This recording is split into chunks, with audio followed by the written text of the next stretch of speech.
Assalamualaikum warahmatullahi wabarakatuh. Perkenalkan, nama saya Milim Vanessa Putri dengan NIM 1830105032, jurusan Tadris Matematika semester 5. Baiklah, pada video kali ini kita akan membahas tentang dilatasi atau perkalian.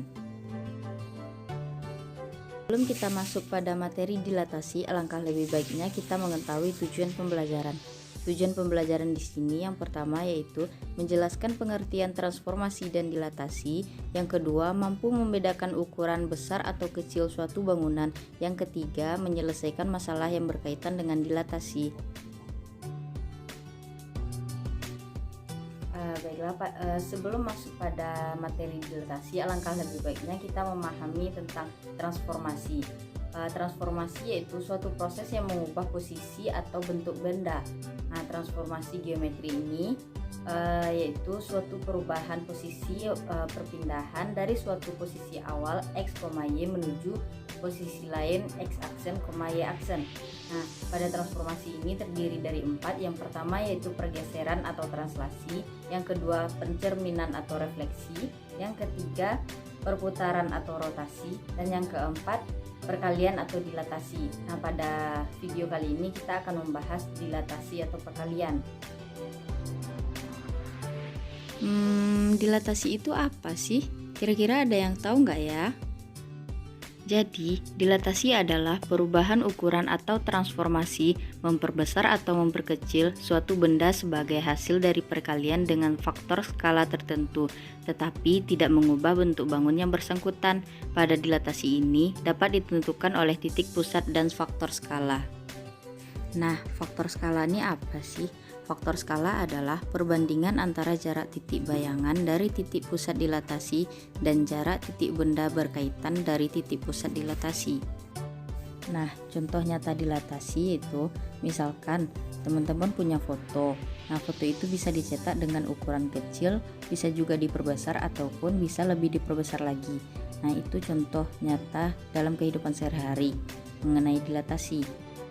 Faktor skala yaitu menentukan ukuran perbesaran atau pengecilan. Jadi, perubahan ukuran itu bisa jadi besar dan bisa juga jadi kecil. Nah, titik pusat dilatasi ini menggunakan titik asal 0,0. Nah, pada gambar ini bisa kita lihat bahwa bangun asal ABC. Nah, bagian hijau itu bisa diperbesar dan bagian oranye itu bisa diperkecil. Nah, bisa kita lihat istilah di samping, K jika lebih besar dari 1 maka akan mengalami perbesaran. Kalau antara 0 sampai 1 maka pengecilan.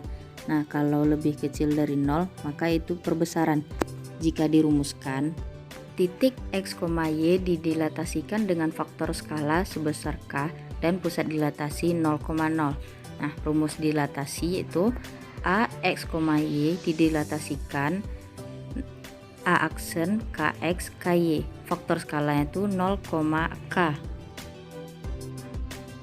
Nah, supaya kita bisa lebih memahami materi dilatasi ini, kita akan mengerjakan contoh soal. Dan contoh soal yang pertama itu A aksen min 6,2 adalah bayangan A oleh dilatasi 0,2. Koordinat titik A adalah, jadi yang ditanya adalah koordinat titik A. Titik A itu titik asalnya. Langkah yang pertama yaitu kita masukkan rumus A x, y didilatasikan dengan pusat 0 faktor skala K, maka bayangannya adalah kx, ky. Langsung kita masukkan pada angka. Jadi A x, y didilatasi 0,2 maka bayangannya menjadi min 6,2. Berarti min 6 itu kx. K-nya berapa? K-nya sama dengan 2. Sehingga kita dapatkan 2x sama dengan min 6, x sama dengan 6 per 2, x sama dengan min 3. Jadi kita dapatkan x sama dengan min 3. Lalu y-nya berapa? 2y sama dengan 2, y sama dengan 2 per 2, y sama dengan 1. Sehingga kita dapatkan titik A adalah A min 3,1. Nah, kita lanjutkan pada contoh soal yang kedua, yaitu P aksen adalah bayangan titik P oleh dilatasi 0,2. kemudian ditranslasikan oleh 8 min 7. Jika titik P min 3,2, koordinat titik P aksen adalah. Nah, di sini ada dua macam transformasi. Kita kerjakan satu persatu.